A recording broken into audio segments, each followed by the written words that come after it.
Es importante para nosotros comprender los tiempos que estamos viviendo. Son tiempos en los cuales se está cumpliendo al pie de la letra muchas de las cosas que el Señor Jesucristo advirtió. En los posteriores tiempos habrían violencia, habrían pestes, habrían terremotos, pero también habla de un gran despertar espiritual, de un gran mover de Dios. Y para nosotros es un privilegio poder vivir una época en la cual podemos ser parte de ese gran mover de Dios. Como hemos venido viendo en esta serie, nos estamos dando cuenta que para nosotros poder lograr esa dimensión tenemos que ejercer ese llamado para el cual fuimos redimidos, el llamado a ser reyes y sacerdotes. Entonces, al entender nosotros ese propósito, ese llamado de Dios, creo que empezaremos a convertirnos en la clase de pueblo, de nación, de iglesia que el Señor quiere usar en este postrer tiempo. Para mí es una alegría que Dios nos haya escogido para estar en su presencia, para buscar de su rostro, pero no solamente para mantener ese esquema de una oración muerta, apagada, muchas veces sin fruto, sino de una de las manifestaciones de su poder más grandes a través de hombres que puestos en la brecha cambian los tiempos, puestos en la brecha traen salvación, puestos en la brecha desbaratan los planes del enemigo, porque esa es la clase de iglesia que en este posterior tiempo glorificará y honrará el nombre de Dios. Por eso yo quiero hablarles hoy justamente de esa intercesión y esa manifestación del poder de Dios. Cuando nosotros estamos manifestando ese poder de Dios, lo hacemos porque estamos en oración. Y la oración tiene que manifestarse en ese poder de Dios. Tiene que producir salvación. Nuestra oración tiene que producir salvación. Tiene que lograr que Dios intervenga para salvar a los que están perdidos. A mí me encanta mucho la historia de Abraham, un hombre que tenía una relación con Dios, una comunión con Dios. Y un día el Señor vino a la vida de Abraham, estuvo en su tienda, comió con él. Y en ese tiempo que estuvieron compartiendo fue cuando el Señor le profetizó de que Sara tendría un hijo a la vuelta de un año. Y dice que Sara le dio risa, que no podía creerlo, pero el Señor le dijo, vas a ver que eso tiene cumplimiento. Luego el Señor se fue de camino y dice que iba a Sodoma y a Gomorra, dos ciudades que se habían pervertido en extremo, donde habían perdido todo temor de Dios, y que dice la palabra, era tanta la maldad de esas ciudades que su maldad había subido delante de la presencia del Señor, y que el Señor venía a traer ese juicio, ese juzgamiento sobre esas ciudades. Y dice que mientras el Señor va de camino, decide compartir sus planes y propósitos con su amigo Abraham. Así que dice, voy a hablarle a Abraham de lo que pienso hacer, porque sé que Abraham es un hombre que me teme y le enseñará a sus generaciones también a que anden en el temor mío. Y decide compartirle, mira, voy a Sodoma y Gomorra, estas ciudades se está llenando de perversión y maldad y vengo a traer un juicio. Y es cuando Abraham, en esa relación que tiene con el Señor, en esa amistad, comienza a interceder, a ejercer su sacerdocio. Y comienza a decirle, Señor, si en Sodoma y Gomorra hay 50 justos, el Dios justo de toda la tierra exterminaría 50 justos porque el resto de la ciudad es malvada. Y el Señor le dice, ok, no hay problema. Si hay 50 justos, no la destruiré. Pero yo creo que Abraham conocía cuán malas y perversas esta ciudad que dijo, de pronto no hay los 50. Y comienza un diálogo muy increíble entre Dios y Abraham, donde Abraham va insistiéndole al Señor, por favor Señor, en lugar de un juicio, ¿no podrías mostrar misericordia si hay 40? Señor, ya que comencé a hablar contigo y discúlpame por mi insistencia, pero qué tal que no hayan los 40, pero qué tal 30. Señor, ¿cambiarías tu juicio por una manifestación de tu misericordia? Y así fue hablándole Abraham a Dios y el Señor fue bajando y bajando hasta que llegaron a 10. Creo que Abraham no pidió más porque pensó que sí iban a encontrar 10 justos. Allí estaba Lot, su sobrino, su esposa, sus hijas, así que él calculó pueden haber 10 personas y con esas 10 personas Sodoma y Gomorra serán perdonadas. Es más, el mismo Señor quería mostrar misericordia y por eso le contó a Abraham, sabiendo que Abraham podía ser un intercesor, un hombre que se ponía en la brecha. Y Abraham lo hizo así, pero sencillamente Dios no encontró esos 10 justos y por eso Sodoma y Gomorra fueron destruidas por el juicio de Dios. Pero aquí el punto es que Abraham, con su oración, con su intercesión, trajo salvación. Porque a pesar de que Dios no encontró esos 10 justos, salvó a Lot, salvó a sus hijas. Porque el Señor es un Dios que guarda del juicio a los que caminan con Él, a los que Él les muestra misericordia. Y creo que la oración de Abraham hizo que Lot y sus hijas lograran salvarse de ese juicio que venía sobre estas ciudades. Por lo tanto, yo quiero decirles que nuestra intercesión no es orar por orar. se tiene que manifestar en salvación. Creo que Dios quiere traer una cosecha, anhela el Señor, una cosecha de cientos, de miles de personas viniendo a los pies de Cristo, siendo rescatadas de la potestad de las tinieblas, traídas a la luz de Cristo, siendo rescatadas de la condenación eterna para una salvación eterna. Pero eso se va a lograr si nosotros respondemos a ese llamado de ese sacerdocio que Dios quiere que ejerzamos este tiempo, es ese sacerdocio que se pone en la brecha y ora con intensidad, y ora con insistencia delante del Señor, de que el Señor salve al que está perdido, salve a nuestros familiares, salve a nuestros amigos, salve a nuestro vecindario. Y tenemos que pedir al Señor que nos avive en nuestro corazón ese deseo por salvación, para que Dios nos rescate, para que Dios traiga esa manifestación, porque Dios quiere salvar, pero como ustedes ya lo han visto en lo que hemos venido hablando, Dios ha decidido que la forma en que Él obra es en respuesta a la oración de sus sacerdotes, de sus intercesores. El mismo Señor Jesús ejerció el sacerdocio de salvación cuando oró por Pedro y pidió al Padre que no flaqueara, que pudiese volver. Y dice que aunque Pedro le negó, el Señor fue un intercesor. La misma palabra dice que aún el Señor sigue intercediendo por nosotros.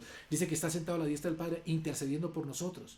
Y creo que si usted y yo hemos venido a salvación, que muchas personas a tu alrededor han venido a salvación, ha sido por la oración de Cristo, por la oración de otros que han sido sacerdotes. Ahora nos corresponde a nosotros también ejercer el sacerdocio. Creo que estamos llamados a tener una lista de oración por personas por las cuales debemos empezar a orar y a pedir al Señor que nos dé la oportunidad de compartirles de Cristo, hablarles del Señor, para que nuestra oración, nuestro sacerdocio se convierta en salvación.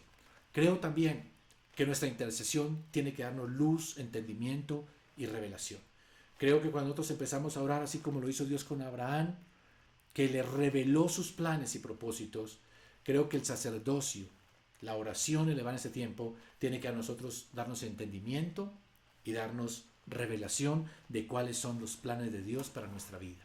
Es importante esto porque no podemos seguir andando en nuestra propia sabiduría, en nuestras propias estrategias. Creo que Dios está anhelando intervenir en cada uno de nosotros en nuestro caminar diario con el Señor, de indicarnos qué podemos hacer, qué no podemos hacer. Tenga la certeza, Dios quiere empezar a guiarle a usted cómo desenvolverse en su trabajo, cómo manejar sus finanzas. Dios quiere guiarle cómo restaurar su hogar, su familia. Dios es un Dios que quiere aconsejarnos, que quiere hablar con nosotros, pero para eso nosotros debemos ser de los que nos acercamos a Él en oración, en intercesión por Él. Y cuando lo hacemos así, entonces Dios, que quiere bendecirnos, va a responder a esa oración. Me impacta mucho la historia de Pablo, cuando él quiere ir a predicar, tiene ese deseo de predicar, pero dice que cuando intenta ir a un lugar, allí el Espíritu Santo le cierra las puertas. Cuando quiere ir a Asia, el Señor le cierra la puerta. Hasta que una noche tiene un sueño. Y en ese sueño ve a un hombre de Macedonia, que es una región donde Pablo plantó iglesias. Del Señor, este macedonio en el sueño le dice, pasa y ayúdanos. Y dice que Pablo se levantó con la convicción de que Dios le estaba guiando a que fuese a Macedonia. Fue a Macedonia y vivió persecución, pero plantó iglesias. Muchos fueron salvos. Allí fue donde fue salvo aquel carcelero que se iba a quitar la vida cuando tembló porque Pablo estaba en la cárcel, las cadenas se le quitaron a los presos. Él se iba a quitar la vida porque, según el Imperio Romano, si un carcelero dejaba escapar los presos, él tenía que pagar con su vida por los presos que hubiesen escapado. Pero Pablo le dice, no, aquí estamos todos. Y él dice, ¿qué hago? ¿Qué hago para tener salvación? Y es cuando Pablo le dice, cree en el Señor Jesucristo y serás salvo tú y toda tu casa. Muchos presos escucharon del mensaje de Cristo. Muchas personas escucharon el mensaje del Evangelio. Este carcelero con su familia se convirtió a Cristo porque el Espíritu Santo guió a Pablo. Y nosotros estamos necesitando en este tiempo esa dirección de Dios. Cómo levantamos la iglesia, cómo llegamos a los perdidos. Y es ahí donde la oración, la intercesión se tiene que convertir en esa revelación, ese entendimiento a Dios nos quiere llevar. Hermanos, necesitamos orar porque Dios levante a la iglesia a esa dimensión, pero no vamos a poderlo lograr si nosotros no estamos escuchando la voz de Dios como sacerdotes. Así como Abraham escuchó a Dios, como Pablo lo escuchó y saber qué hacer, nosotros también lo necesitamos este tiempo. Y no me cabe la menor duda, el mismo Espíritu Santo está en medio de nosotros y también quiere guiarnos y mostrarnos el camino. Tiene que haber las manifestaciones del Espíritu Santo. Creo que la iglesia primitiva se fundamentó en el derramamiento del Espíritu Santo, en la evidencia, la llenura del Espíritu Santo, y nosotros debemos entender que eso no ha cambiado. Yo sé que hay personas que andan diciendo que el Espíritu Santo era una cosa antes, pero que ahora es otra distinta. Que antes el Espíritu Santo hacía prodigios y milagros, pero que ahora no. Yo soy de los que creo que la iglesia sigue requiriendo de la dirección, del poder, de la unción del Espíritu Santo. Y el Señor lo quiere hacer. Y por lo tanto nosotros debemos, a través de la oración y la intercesión, pedir de ese derramamiento del Espíritu Santo. Primero en nuestras vidas, que seamos llenos. Luego tener esa capacidad de llenar a otros. Así como los apóstoles, dice la palabra, que lo hacían. Me encanta a mí cuando dice que Felipe descendió a raíz de una persecución a los samaritanos. Y allí comenzó a predicar el Evangelio. Y hubo una manifestación de milagros. Cojos eran sanados, endemoniados eran liberados. Y dice que mucha gente comenzó a convertirse. Y que había un gran gozo en ese lugar, pero había un pequeño detalle. Y el pequeño detalle era que nadie había recibido la unción o el don del Espíritu Santo. Tuvieron que llamar a Juan y a Pedro, y Pedro y Juan descienden a Samaria. Y allí ven ese mover de Dios. Permitan que cada cristiano sea lleno del Espíritu Santo. Y comienzan a colocar las manos sobre cada persona y reciben el don del Espíritu Santo. Y una de las señales de poder de la iglesia era que cada cristiano que venía a Cristo recibía el Espíritu Santo. Y ahora nosotros tenemos que hacer exactamente lo mismo. Y no simplemente hablar de que son llenos del Espíritu Santo por una cuestión teológica, de que si usted aceptó a Cristo usted tiene el Espíritu Santo. No, sino que se manifieste, se haga evidente. ¿Y cómo se hacía evidente? Había gozo, hablaba en otras lenguas, habían cosas sobrenaturales. Y creo que nosotros estamos llamados como cristianos de este tiempo a orar por un derramamiento del Espíritu Santo sobre nuestras vidas, sobre la iglesia. Piense usted por un momento en lo que significaría toda una iglesia donde cada uno de sus miembros fuera lleno del Espíritu Santo, donde cada uno estuviera ejerciendo su sacerdocio, cada uno estuviera ejerciendo esa autoridad como rey sacerdote. Le aseguro que no pasaríamos desapercibidos, que cosas grandes estarían ocurriendo. Seguramente habría persecución y un montón de cosas, pero tendríamos el poder y estaríamos quebrantando el poder de las tinieblas. Por lo tanto, creo que nosotros, junto con ese sacerdocio, debemos saber que estamos en una confrontación espiritual. Estamos en una batalla. Hemos sido llamados a pelear una batalla. No somos personas que estamos neutras en este conflicto. El mismo Señor Jesús dijo, si no es por mí, es contra mí. Si nosotros estamos del lado de Cristo, el enemigo estará contra nosotros. Si nosotros no estamos con Cristo, estamos de parte del enemigo. Eso no hay término medio. Y por lo tanto, en esta batalla, que es bien dura, donde hay tentaciones, donde hay luchas, donde hay conflictos, donde hay desánimo, donde hay constantes ataques del enemigo, necesitamos personas llenas del Espíritu Santo y llenas de poder. Y simplemente nuestra intercesión y nuestra oración se tiene que traducir en una llenura y en un poder del Espíritu Santo. Creo que si nosotros hacemos esto, vamos a ver una revolución en la juventud. Hemos tratado de ganar a los jóvenes en este tiempo, tratando de dándoles cosas que les gusten a ellos. Pero yo creo que el joven anhela es la evidencia real de Cristo a través de la manifestación del Espíritu Santo. Si ellos ven realmente lo genuino del mover de Dios, lo genuino del poder de Dios, tendremos jóvenes viniendo a Cristo. Muchas personas están endurecidas, indiferentes, es más, hastiadas de religión, hablando mal de la iglesia. Pero si la iglesia comienza a manifestar el poder del Espíritu Santo, porque es una iglesia que está en el secreto con Dios, está orando por un derramamiento del Espíritu Santo, como lo hizo la iglesia primitiva, que estuvieron orando 10 días hasta que vino el Espíritu Santo, seguramente el estruendo del Espíritu Santo vendrá y muchos oirán de ese estruendo y querrán ser parte de todo esto. Por eso nosotros debemos hacerlo de esa manera. Una época en que Dios trajo un mover sobrenatural en la costa oeste de los Estados Unidos. Había un señor allí que se llamaba Charles Finney, era un abogado. Y este hombre tuvo una conversión sobrenatural del Espíritu Santo porque mucha gente estaba orando por él. Y cuando él se convirtió, fue tocado. Él dice literalmente que fue bautizado con amor líquido. O sea, entró un amor en su corazón que lo sacudió de una manera increíble. Y comenzó a predicar. Y mucha gente se convertía.